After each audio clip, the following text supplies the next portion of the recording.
मैं कई दिनों से अपनी मालकिन पर बुरी नजर रखे हुए था। वो इतनी सुंदर थी कि जब भी मैं उन्हें देखता तो मुझे लगता जैसे कोई अप्सरा मेरे सामने खड़ी हो। मेरा मन करता कि उन्हें छूकर देखूं, लेकिन मैं डरता था कि कहीं वो मुझ पर गुस्सा न हो जाए। वह बेहद खूबसूरत थी, मगर फिर मुझे यह डर भी सताता कि अगर उन्होंने या मालिक ने मेरे इरादों को भांप लिया तो वे मुझे नौकरी से निकाल देंगे। मुझे इस नौकरी की बहुत जरूरत थी, क्योंकि घर का सारा खर्चा इसी से चलता था। गाँव में मेरी माँ और 4 बहनें थी, और उन सबकी जिम्मेदारी मेरे कंधों पर थी, क्योंकि पिताजी का कुछ साल पहले ही देहांत हो चुका था। वे एक फैक्ट्री में काम करते थे। वही एक मशीन की खराबी की वजह से उनकी जान चली गई थी। तभी से घर की पूरी जिम्मेदारी मुझ पर आ पड़ी थी। मैं खुद भी अभी बहुत छोटा था, और मेरी पढ़ाई भी अधूरी ही रह गई थी। मजबूरी में मैंने इधर उधर छोटी मोटी मजदूरी करनी शुरू कर दी थी। फिर एक दिन किसी ने मुझे सलाह दी कि शहर जाकर काम करो, वहाँ अच्छे पैसे मिल जाते हैं। मैंने माँ से इस बारे में बात की। वे मुझे अकेला भेजने के लिए तैयार नहीं थी, लेकिन घर की हालत देखकर उन्होंने रोते हुए मुझे विदा किया और आशीर्वाद के साथ शहर के लिए रवाना कर दिया। शहर आकर शुरुआत में मैं बहुत घबरा गया था। मैं गाँव का सीधा साधा लड़का था, और शहर की जिंदगी तेज रफ्तार की थी।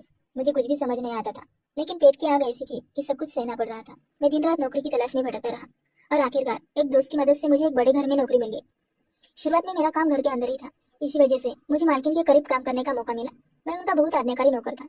जब भी वो मुझे बुलाती मैं तुरंत हाजिर हो जाता और उनका हर काम तत्परता से पूरा करता। मालकिन मुझसे बहुत खुश थी। कभी कभी वो मुझे इनाम के तौर पर पैसे भी देती थी। इस वजह से मैं पूरी लगन और खुशी से काम करता था। मालकिन के पहनावे का भी मुझ पर गहरा असर होता जा रहा था। वे जो भी कपड़े पहनती वे उन पर बहुत अच्छे लगते थे। कभी कभी वे जींस टॉप पहनती थी, और कभी बिना बाजू वाले कपड़े। शहर में यह सब आम बात थी, लेकिन हमारे गाँव में तो औरतें सिर से पल्लू तक नहीं उतारती थी। जब मालकिन ऐसे कपड़े पहनती थी तो मैं शर्म से नजरें झुका लेता था, लेकिन मालकिन भी मेरी शर्मा और झिझक को महसूस कर हंसने लगी। उन्होंने मुझसे कहा, नीलेश क्या बात है, तुम इतना शर्मा क्यों रहे हो? मैं तो ऐसे ही कपड़े पहनती हूँ। मैं नजरें झुकाते हुए बोला, मालकिन गाँव में कभी किसी को ऐसे कपड़े में नहीं देखा। ये सब तो बस फिल्मों में और सीरियल में ही होता है, इसलिए मुझे आपको इस तरह देखना अच्छा नहीं लगता। मेरी बात सुनकर मालकिन जोर से हंसी और बोली, तुम बहुत मासूम हो, बहुत अच्छे भी हो। उनकी इस तारीफ पर मैं शर्म से लाल हो गया। मालकिन अक्सर मुझसे बातें करती और ज्यादातर कामों के लिए मुझे ही बुलाती थी। एक दिन ऐसा ही हुआ। मालकिन बाजार से बहुत थकी हुई लौटी। उन्होंने घर आते ही सोफे पर अपना सामान रख दिया और वही एक तरफ सोफे पर लेट गई। उन्होंने मुझे आवाज दी, नीलेश जरा एक गिलास ठंडा पानी लाना। मैं फौरन किचन से ठंडा पानी लेकर उनके पास पहुंचा। पानी पीने के बाद वह थकान भरे स्वर में बोली, आज तो बहुत थक गई हूँ, जरा मेरे पाँव दबा दो। मैं तुरंत उनके पैरों के पास बैठ गया और उनके पैर दबाने लगा। मुझे अजीब सा सुकून मिल रहा था। मालकिन आंखें बंद कर आराम कर रही थी, और मैं उनके गोरे नाजुक पाँव देखकर मंत्रमुग्ध हो गया था। मुझे उनके पैर दबाते थोड़ी ही देर हुई थी कि अचानक साहब आ गए। उन्हें देखकर मैं घबरा गया और तुरंत मालकिन के पाँव छोड़कर सीधे खड़ा हो गया। साहब ने हम दोनों की ओर एक गहरी सुलगती हुई नजर डाली। मालकिन अभी भी थकी सी हालत में थी, लेकिन जैसे ही उन्होंने देखा कि मैंने उनके पाँव छोड़ दिए हैं तो उन्होंने तुरंत आंखें खोल दी। सामी साहब को देखकर बोली, अरे आपका भाई, मैं तो आपका ही इंतजार कर रही थी। फिर उन्होंने मुझसे कहा, नीलेश जाओ साहब के लिए भी ठंडा पानी ले आओ। मैं तुरंत किचन की ओर भागा। सच कहूँ तो उस समय मेरा दिल जोर जोर से धड़क रहा था। मुझे ऐसा लग रहा था जैसे मेरी चोरी पकड़ी गई हो। ऐसा लगा मानो साहब ने मेरे मन की बात पढ़ ली हो कि मैं मैडम को सही नजरों से नहीं देख रहा था।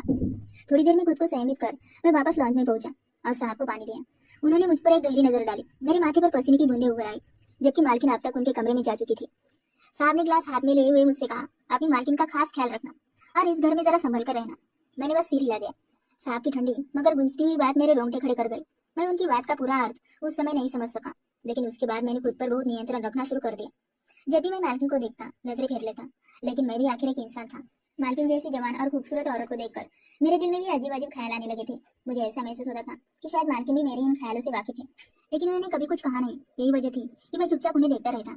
वह जिस अंदाज में हंसती बोलती और घर में चलती फिरती थी, वो मुझे बहुत अच्छी लगती थी। शायद यही कारण था कि मैं हर वक्त उनकी नजर के सामने रहा करता था, क्योंकि मेरा काम ही घर के अंदर था। इन्हीं दिनों एक अजीब सी घटना घट गई। हमारे घर के बगल वाले घर में कुछ डाकू घुस आए। वहाँ के चौकीदार ने जब फायरिंग शुरू की तो डाकुओं ने भी जवाब में फायरिंग शुरू कर दी। दुर्भाग्य से हमारे घर का चौकीदार भी इस गोलीबार में घायल हो गया। अब घर में कोई चौकीदार नहीं बचा था। साहब ने मुझे बुलाया और कहा, अब से घर की चौकीदारी तुम करोगे। मैं किसी नए चौकीदार को बिना गारंटी के नहीं रख सकता। उन्होंने मेरी ड्यूटी गेट पर लगा दी। मैं ये काम नहीं करना चाहता था, लेकिन मेरी मजबूरी थी, इसलिए चुपचाप बाहर चौकीदार की कुर्सी पर जाकर बैठ गया। अब मैं घर के अंदर से बाहर आ चुका था। दिल बिल्कुल नहीं लगता था, क्योंकि अब मुझे मालकिन दिखाई नहीं देती थी।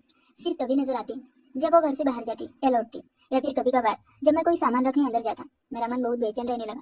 पहले वह हर पल मेरी आंखों के सामने होती थी, अब बस यादों में थी। मैं हर वक्त उनके बारे में ही सोचता रहता था।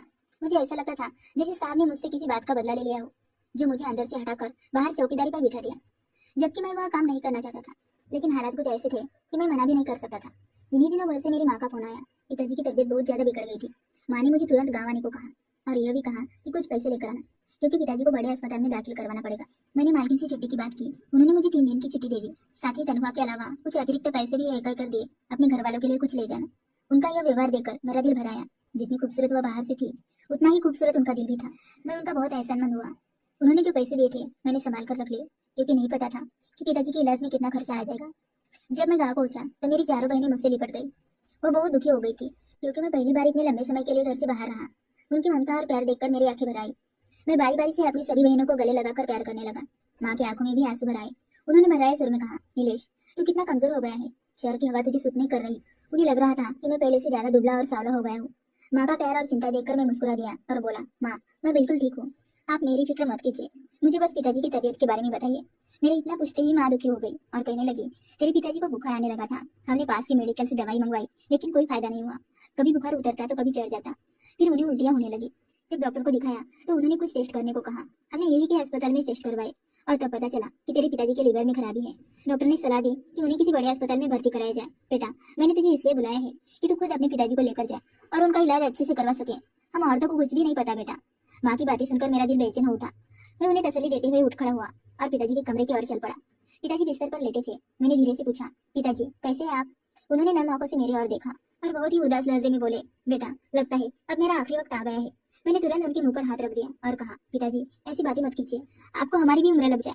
और पिताजी धीरे से बोले, नीलेश बेटा अब सब कुछ साफ नजर आने लगा है, शायद यही मेरा आखिरी वक्त है। अच्छा हुआ तो आ गया, बहुत इच्छा थी तुझसे मिलने की, तुझसे बातें करने की, तेरे आने से बड़ा सुकून मिला है। पिताजी की ये बातें मेरे दिल को चीर रही थी, लेकिन उसी पर मैंने मन ही मन फैसला कर लिया कि अगली सुबह उन्हें किसी अच्छे अस्पताल में जरूर ले जाऊंगा और जो भी मुमकिन होगा इलाज कराऊंगा। मगर मुझे क्या मालूम था कि अगली सुबह कभी आएगी ही नहीं। उसी रात पिताजी इस दुनिया से हमेशा के लिए चले गए। उन्होंने हम सबको रोती बिलखती छोड़ दिया। यह मेरे लिए एक बहुत बड़ा सदमा था। मगर मेरी बहनों की हालत देखकर तो मेरा दिल और भी टूट गया। उनका रो रो कर बुरा हाल था। माँ की आंखें पथरा सी गई थी। वह बस एकटक पिताजी का चेहरा देखती रही, जैसे उन्हें विश्वास ही नहीं हो रहा हो। घर का वो मातम भरा मंजर मेरे लिए बहुत भारी था। फिर भी मैंने अपने आंसू भीतर ही रोक लिए ताकि मेरी माँ और बहनों को भी हिम्मत दे सकूं। अब मैं ही उनका सहारा था। पिताजी पर अंतिम संस्कार किए गए। अब मेरी चिंता सिर्फ मेरी माँ और मेरी 4 बहनों के भविष्य को लेकर थी। इसलिए मैं कुछ दिन गाँव में ही रुक गया। मैंने मालिक को फोन कर पिताजी के देहांत की सूचना दे दी थी। मालिक ने भी पिताजी के देहांत की खबर सुनकर बहुत अफसोस जताया और मुझे कुछ अतिरिक्त रकम खर्चे के लिए भेज दी। उन्होंने उस वक्त मेरा जो साथ दिया वो किसी एहसान से कम नहीं था। मैंने एक हफ्ता अपने घर पर सुकून से बिताया। इस बार खर्चे की चिंता नहीं थी, क्योंकि मालिक की भेजी हुई रकम ने सब आसान कर दिया था। लेकिन जब एक सप्ताह बाद मैं वापस शहर अपनी नौकरी पर लौटने लगा तो मेरी बहनों की आंखें आंसुओं से भर गई। वो बुरी तरह रोने लगी। मेरा दिल बिल्कुल नहीं कर रहा था कि मैं उन्हें इस हालत में छोड़कर चला जाऊं, लेकिन क्या करता, मजबूरी थी। मैं ऐसे हाथ पर हाथ रखकर नहीं बैठ सकता था। घर चलाने के लिए और मेरी बहनों की जिंदगी संवारने के लिए मुझे नौकरी करनी ही थी। मन में मैंने ये भी सोच लिया था कि इस बार शहर जाकर कोई बेहतर नौकरी ढूंढूंगा जिसमें तनख्वाह ज्यादा हो। आखिर मेरी बहनें जवान हो रही थी और उनकी शादी भी करनी थी। मैं सबको तसल्ली देकर शहर आ गया और फिर से उसी चौकीदार की ड्यूटी संभाल ली। साहब अब तक किसी नए चौकीदार का बंदोबस्त नहीं कर पाए थे, इसलिए मैं फिर से गेट के पास कुर्सी पर बैठ गया और आने जाने वालों के लिए दरवाजा खुलने लगा। मगर जब से मैं लौटा था मुझे मालकिन एक बार भी दिखाई नहीं दी। पूछने पर मालूम हुआ कि वह अपने दूसरे शहर में रहने वाली बहन के पास गई हुई है और कुछ दिन में वापस लौटेगी। यह सुनकर मैं उदास हो गया। पहले ही इतने दिन बाद गाँव से लौटा था और अब मालकिन भी घर पर नहीं थी। हर दिन जैसे गिन गिन कर काट रहा था। आखिरकार वह लंबे इंतजार के दिन भी बीत गए और मालकिन वापस लौट आए। लेकिन इस बार वो वैसी नहीं थी जैसे पहले हुआ करती थी। उनकी तबीयत कुछ ठीक नहीं लग रही थी। चेहरा मुरझा हुआ, रंगत पीली और हंसी में वो रौनक नहीं थी। वह जब बोलती तो सांसें फूल जाती। मैंने एक दिन हिम्मत करके पूछ ही लिया, मैडम आपकी तबीयत तो ठीक है ना? वह फीकी सी मुस्कान के साथ बोली, हाँ मैं ठीक हूँ नीलेश, मुझे क्या हुआ है? मगर उनके बोलने में खालीपन मुझे साफ महसूस हुआ। ऐसा लग रहा था जैसे वह कुछ छुपा रही हो। अब मालकिन ज्यादातर घर के अंदर ही रहती थी। उनका बाहर जाना तो जैसे बंद हो गया था। पहले जैसी ताजगी और हंसी उनके चेहरे पर अब नजर नहीं आती थी। कई बार मैं उन्हें पूछने की कोशिश करता, फिर रुक जाता। मुझे लगता था मैं एक मामूली नौकर हूँ, मेरी क्या औकात है कि उनसे इतने निजी सवाल पूछ सकूं। मालकिन अब ज्यादा चुप चुप से रहने लगी थी। वो अक्सर अपने कमरे में बंद रहती। मैं उनके लिए सच में चिंतित रहने लगा था, क्योंकि पहले वो हमेशा हंसती बोलती थी और अब जैसी किसी गहरी उदासी में डूबी हुई थी। साहब की दिनचर्या अभी वैसी ही थी। वह देर रात घर आते थे, कभी कभी आधी रात के बाद ही आते थे। अब तो ऐसा लगता था जैसे उन्हें मालकिन की हालत से कोई मतलब नहीं रहा हो। इसी बीच मुझे मेरे घर की चिंता भी खाई जा रही थी। माँ और मेरी बहनें अकेली थी और उनका गुजारा कैसे हो रहा होगा, यही सोचकर मन बेचैन रहता था। इन्हीं दिनों जब मालकिन ने खुद को अपने कमरे तक सीमित कर लिया था तो कभी कभार मैं भीतर जाकर उनकी तबीयत का हालचाल ले आता था। एक रात की बात है जब मालकिन अपने कमरे में अकेली थी और साहब अब तक घर नहीं लौटे थे। रात के लगभग 11 बज चुके थे। मुझे अचानक चिंता हुई। सोचा उनकी खैरियत मालूम कर लूं। मैं उनके कमरे के पास गया और दरवाजा खटखटाया, लेकिन अंदर से कोई जवाब नहीं आया। कुछ देर तक मैं वहीं पर खड़ा रहा, फिर बिना कुछ कहे वापस लौट आया। मगर जैसे ही देखा कि वॉशरूम की लाइट जल रही है, मेरा दिल बेचैन हो गया था। मन में ख्याल आया, झाँककर देखो कि अंदर क्या हो रहा है, पर अगले ही पल खुद को रोक लिया। यह ठीक नहीं है नीलेश। मैं इसी उलझन में खड़ा था। दिल देखना चाहता था, दिमाग मना कर रहा था। अंत में दिल जीत गया और दिमाग हार गया। मैंने वॉशरूम की रोशनदान से झांकने की कोशिश की। नीचे एक स्टूल रखकर जैसे ही ऊपर चढ़ा और अंदर देखा तो मेरी रूह कांप उठी। मालकिन वॉशरूम में बेहोश पड़ी थी। उनकी हालत देखकर मेरी सांसें थम सी गई थी। दिल दहल गया। मैं बिना एक पल गवाए स्टूल से कूदकर भागा और अंदर जाने की कोशिश करने लगा, मगर मालकिन का कमरा तो बंद था। मैं समझ नहीं पा रहा था कि अब उन्हें वहां से कैसे निकाला जाए। तभी मुझे ख्याल आया, घर की कामवाली से कमरे की चाबी मंगवाता हूँ। मैं तुरंत दौड़कर घर की नौकरानी के पास पहुंचा और हड़बड़ाते हुए कहा, मैं कब से दरवाजा खटखटा रहा हूँ, लेकिन मालकिन कोई जवाब नहीं दे रही। मुझे लगता है कोई परेशानी है, जल्दी से चाबी लाओ और दरवाजा खोलो। मुझे देखकर वह भी घबरा गई और तुरंत कमरे की चाबी लेकर आ गई। जैसे ही दरवाजा खोला गया, मैं अंदर भागा, मगर कमरा खाली था। मुझे पता था कि मालकिन वॉशरूम में है, लेकिन यह बात मैं कामवाली से नहीं कह सकता था, इसलिए मैंने उससे कहा, मालकिन कमरे में तो नहीं है, देखो जरा वॉशरूम में। वह जैसे ही वॉशरूम के दरवाजे तक पहुंची और मालकिन को नीचे पड़ा हुआ देखा, जोर से चीख पड़ी, नीलेश, मालकिन तो नीचे गिरी हुई है। मैं फौरन दौड़कर वहां पहुंचा और उससे कहा, जल्दी से कोई चादर लेकर आओ। वो दौड़कर गई और चादर लाई और मैंने झुककर सबसे पहले मालकिन को ढक दिया, फिर उन्हें गोद में उठाया और बाहर ले आया। ड्राइवर गाड़ी में ही बैठा था। मैंने उससे कहा, जल्दी से गाड़ी अस्पताल ले चलो। मैं खुद मालकिन के साथ पीछे बैठ गया। उन्हें दूसरी तरफ से कामवाली ने संभाल रखा था। हम दोनों बहुत घबराए हुए थे। समझ नहीं आ रहा था कि अचानक मालकिन को क्या हो गया। अस्पताल पहुंचे तो डॉक्टर ने बताया कि उन्हें तेज दिल का दौरा पड़ गया था, लेकिन सही वक्त पर लाने की वजह से उनकी जान बच गई। फिर भी हालत अभी भी सीरियस थी। मैंने तुरंत साहब को फोन कर दिया था, वो भी सीधे अस्पताल आ गए। उन्होंने डॉक्टरों से बात की और बाकी इलाज की जिम्मेदारी ली। 2 दिन बाद मालकिन को अस्पताल से छुट्टी मिल गई। वो अब पहले से ठीक थी, लेकिन अभी बहुत कमजोर लग रही थी। उन 2 दिनों में मेरी तो हालत ही खराब हो गई थी। न नींद आई न भूख लगी, हर वक्त बस उनका ही ख्याल रहता था। जब वो घर लौटी तो एक दिन उन्होंने मुझे पास बुलाया। मुस्कुराते हुए बोली, नीलेश, मुझे पता था कि तुम मेरी तबीयत पूछने आए थे। जब मैंने कुछ जवाब नहीं दिया तो तुमने नौकर से ताला खुलवाया और मुझे समय रहते अस्पताल पहुंचाया। इसके लिए मैं तुम्हारी बहुत शुक्रगुजार हूँ। उनकी बात सुनकर मुझे अंदर से शर्म आने लगी, क्योंकि सच तो ये था कि मैं तो उन्हें देखने गलत इरादे से गया था, लेकिन अब तो वो मुझे धन्यवाद दे रही थी। मैं कुछ बोल नहीं पाया। थोड़ी देर बाद मैंने हिम्मत करके पूछा, मैडम, आप तो अभी बहुत छोटी है, फिर ऐसा क्या हो गया कि आपको इतना बड़ा दिल का दौरा पड़ गया?